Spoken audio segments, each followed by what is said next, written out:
Today we're starting in Chaska, Minnesota for reasons. We are driving to the middle of northern Minnesota, or maybe central Minnesota, depending on how you define it.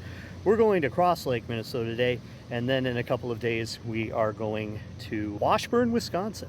And from there on we're going to trace the south shore of Lake Superior, and then we're going to go into the UP of Michigan, to Marquette, Michigan, because there's no great public transit to the UP. So it has to be a personal vehicle.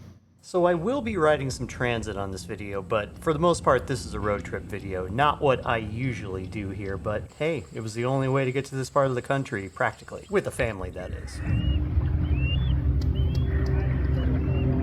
Hey, so now I'm up here technically in Mission Township, Minnesota. Really far from major cities, unless you count Brainerd, which Brainerd around here does have public transit, a few bus routes. We drove up here to my dad's place, and then we start our actual vacation tomorrow, driving east to Duluth and Superior, and we're staying in Washburn, Wisconsin, which is on a bay of the south shore of Lake Superior. It's the opposite of where I usually go. I even pack a suitcase because we're out for so many days and have the car. To get out here, you'd have to have a vehicle or a bike. There's a pretty big mountain bike trail around Crosby. Cross Lake, Minnesota is probably the city most like Wisconsin in all of Minnesota. There are plenty of touristic opportunities here. Dining at the Riverside Tavern, which we did the night before we left to head out east. It's the kind of place where conversation persists after a meal, and then you look around yourself and wonder how you got up here. But it's a fantastic place to do lake stuff. Eventually, we followed the Northern Pacific towards Superior. We didn't want to head through Duluth. That's a little bit too congested for my taste on this trip. Instead, we headed through Jay Cooke State Park. It's a really nice winding drive if you like driving around tight curves and your car's up to it. The wooded views of the river, and then the massive drop-offs that lead toward these bridges that have just stood the test of time, except for the one that washed out about a decade ago.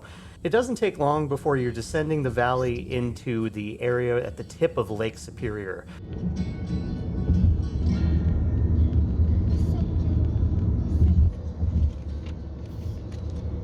This combination rail and highway bridge was really, truly awesome to go across.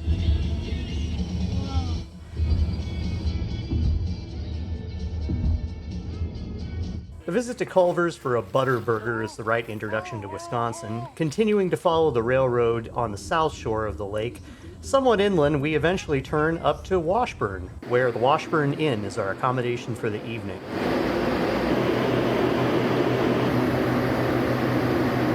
We have arrived at the Washburn Inn. It's an old Super 8 motel. So in the late 19th century, Washburn was established as the port city for the Omaha Road Railroad that would later become part of the Chicago Northwestern, to get lumber from the hills in this part of Wisconsin down to the harbor of Lake Superior. With Ashland nearby, they could easily link up to the Wisconsin Central Railroad, and by 1900 this town was established around it, as well as several more up the bay here that were tied to shipping industries. The railroad was supposed to bring everybody's good fortune, but they couldn't make it work. There were a lot of accidents, especially coming into Washburn, where the grade goes downhill and brakes weren't set properly, and pretty famous railroad wreck happened north of town. All the parts of the railroad were removed as the railroad went into bankruptcy years after, in the early 20th century, when it failed.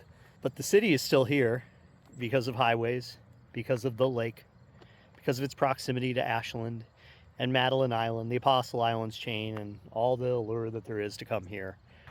This is the grade that would have taken the railroad to its final yard here at the end of town, which is now the county garage. What they need is a ferry service connecting the cities on this bay.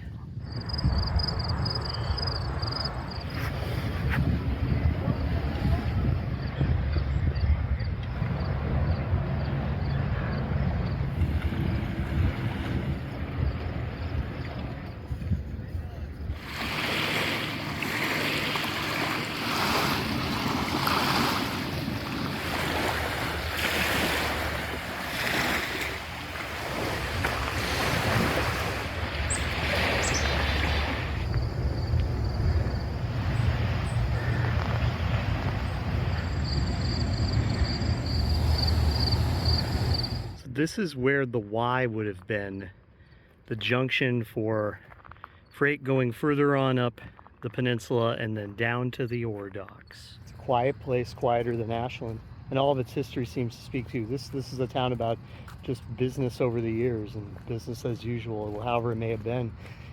It's a nice RV.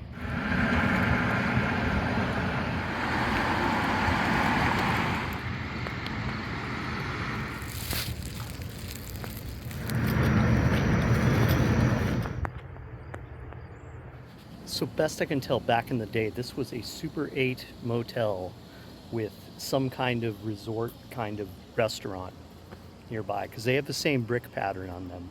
If you don't want to pay Ashland prices and you're not into going all the way to Madeline Island, Washburn would be a great place to stop on the middle of the trip across the country at this latitude. There's plenty to see in and around town and even down to the marina. Lots of boats here. The next day we got going down to Ashland, and we stopped at the artesian well because of course we need some of that water. And hanging out around the lake was fine, but eventually I was lured into downtown with the idea that there are 2 train stations here, one of which is very open.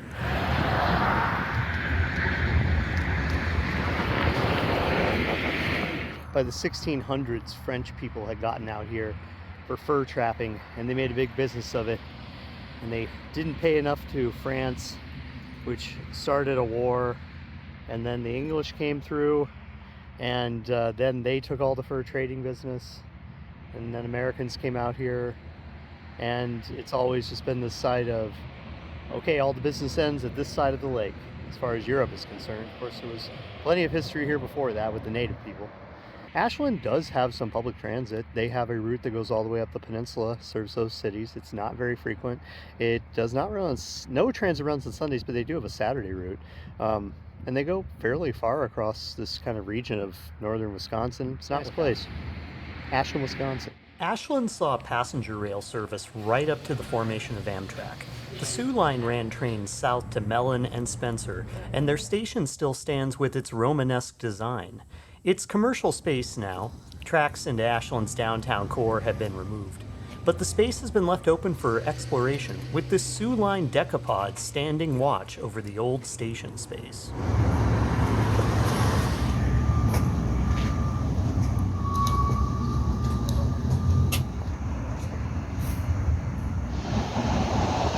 Little squeakies and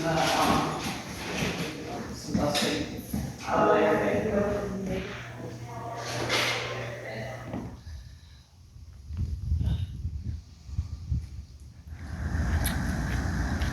Now into Michigan, we stop at Agate Falls Scenic Site.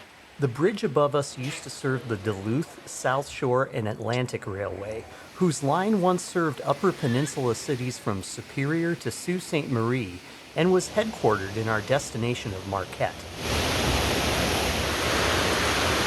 This roadside links to trails in the area and offers a picnic area beyond rustic pit toilets. Marquette is the largest city in Michigan's Upper Peninsula. After hours of driving through such hills, the drop down to Lake Superior around downtown Marquette feels ceremonially conclusive for the outbound portion of our trip.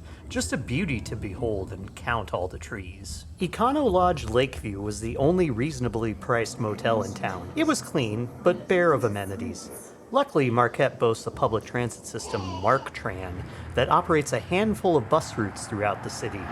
That's got to be the depot. I feel it's got to be the depot. It's a building that's shaped like a depot. I got to experience a few of them the next day in the morning after killing time downtown. The kicker here is I'll be doing it all with my now 1-year-old daughter and stroller in tow. We're in Marquette. We're going to ride Marqtran today, which is the bus system around Marquette, Ishpeming. We're just going to go up to the mall for this first part because I have a baby, but it means that I'm not going to have many hands. Marqtran runs minibuses from the downtown transit center through the city's neighborhoods and out to its shopping centers, the university, and beyond to the town of Ishpeming. There's a route that runs south along the lake to the motel I was at, but I wasn't certain as to whether it stopped by flagging it down or it ran express through parts along Highway 41. The seating featured at least one child seat built into the normal seat, and the driver stowed my stroller for me. That shows a commitment to safety that's really cool. The first bus out to the Westside grocery store saw the driver playing the local classic rock FM station all the way up hillside neighborhoods. It wasn't an extremely deviatory route, just having a number of turns to navigate the terrain that Marquette was built in, some local neighborhoods that had interesting character, a forest background here and there, and some bridges to connect people on either side of the hills.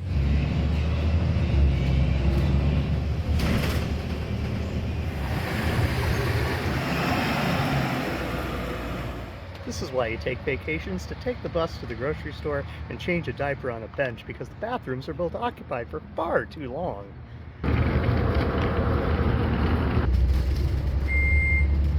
Marqtran?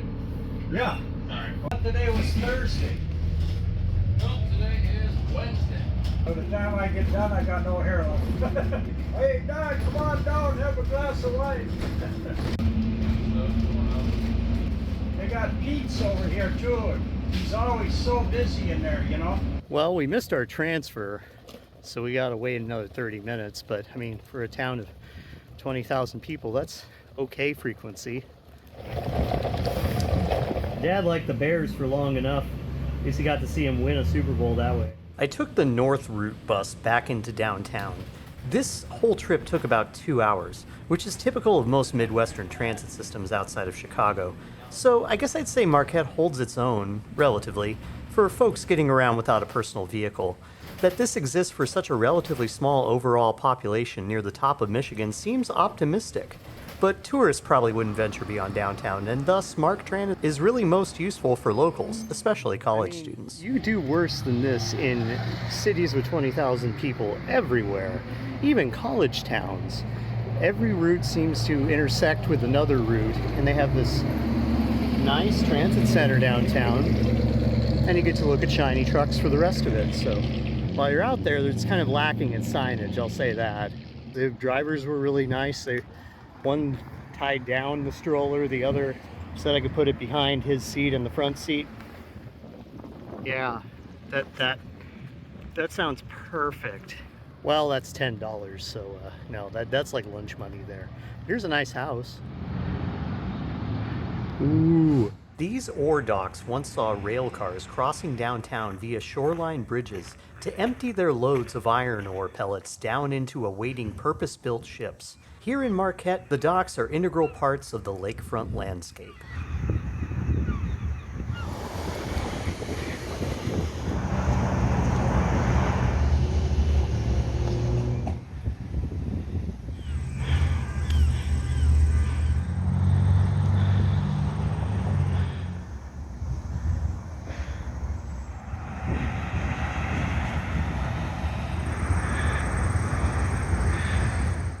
Here, take this cross, all of you. No part of history, like no part of transit universally, is good. There can always be bad times, but it all contributes to what we're in now.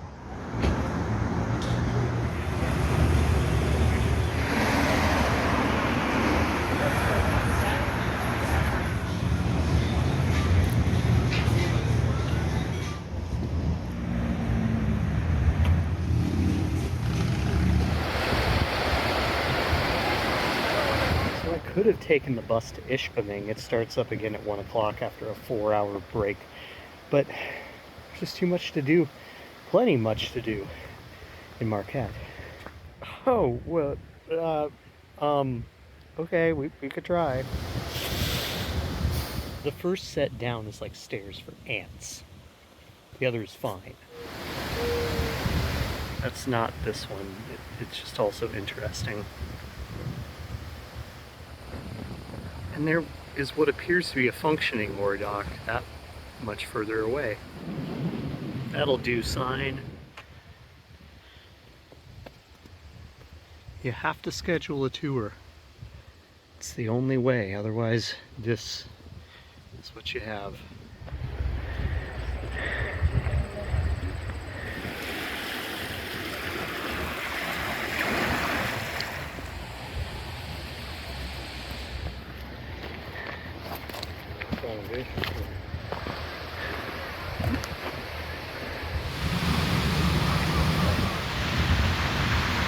Later that evening, we went to the downtown farmers market.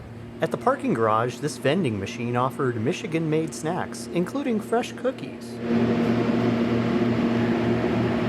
South along Highway 41 is this stone furnace that was once used for making charcoal for steel mills in the area. It's situated on a historic alignment of this U.S. highway that runs from Copper Harbor, Michigan, all the way south to Miami, Florida.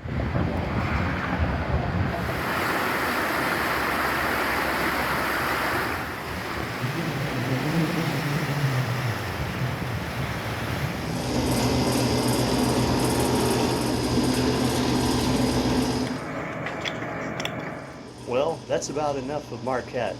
Dale Jarrett here thinks it's time to go to Green Bay, don't you, Dale? Just north of Green Bay is Peshtigo, Wisconsin, the site of the deadliest wildfire in recorded history. Occurring in 1871 nearly in tandem with the Great Chicago Fire, between 1,500 and 2,500 are believed to have perished in the firestorm that burned 1.2 million acres according to Wikipedia. Slash and burn clearing of forests was believed to have contributed to the blaze.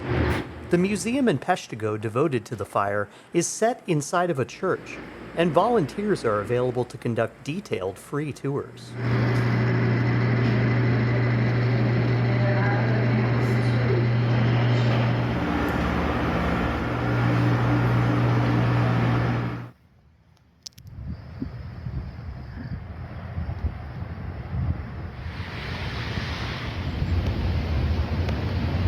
Green Bay is the third largest city in Wisconsin. The CNW railway station served passenger trains bound for Chicago until 1971. The Flambeau 400 train would have stopped here going to or from Ashland, where we were 2 days prior. With historic rail cars in storage here, the Italian Renaissance-styled station is now home to a restaurant.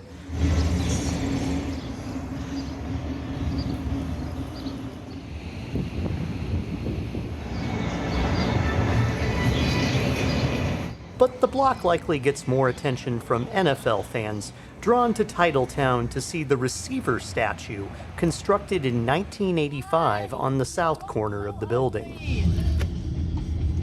For dinner on our last night on the road, barbecue was in order, and I went for scone fries, which are waffle fries, mac and cheese, bacon, tomatoes, cheese curds, green onions, cheddar cheese, jalapenos, and sour cream. Yeah, just enough.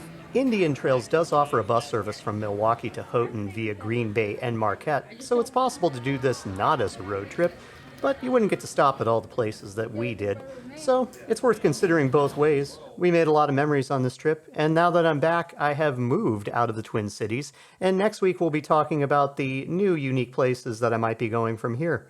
Look forward to that, and I hope to see you down the road. Like and subscribe. I'll see you on the next one. Now this is a bridge.